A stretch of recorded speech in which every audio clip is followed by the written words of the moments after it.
My name is Daven Harmeling. I'm the middle school principal at Kingsway Christian Schools.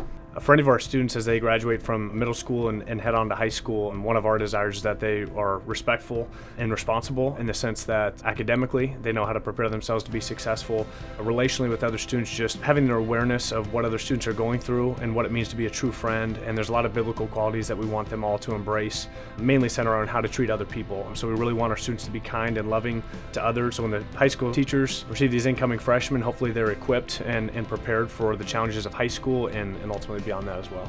Our middle school teachers are phenomenal. I light up when I think about them because I know how much they care about students.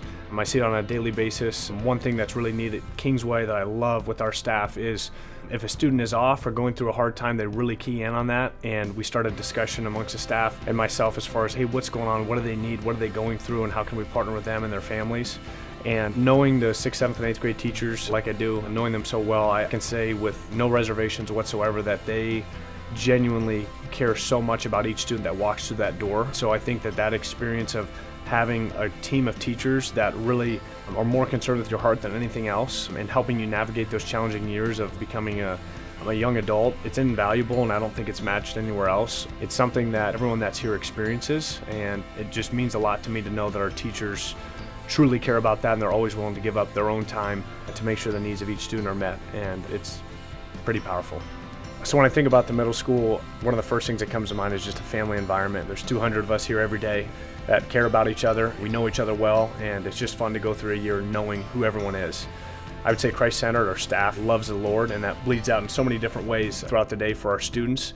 And of course, they're all on their walk with the Lord, but that's definitely something that they're going to notice when students are here. Our students are kind and welcoming to new students and to each other. And in general, they're just a really respectful group. I love being around them every day. Probably the biggest thing that I love about our middle school is that we are big enough to have great offerings in terms of different electives and things to explore for students, but we're small enough to where students know each other and the teachers know all the students, and I just think that's just super critical as students kind of step into the space of being young adult, that they know that they have so many people around them that care about them, they're known, and that they're seen, and that they're valued, and that they're loved. And I think that's really important for kids to hear, especially when a lot of middle school students can be insecure and they're trying to figure out what they believe and who they are and trying to establish their identity. And so anytime they can hear the truth from God's word about what he says about them and what their identity is and how he views them, and having that reinforced by our staff is just critical for our students to hear, especially at this time. So I'm thankful that our students here can hear that truth on a daily basis.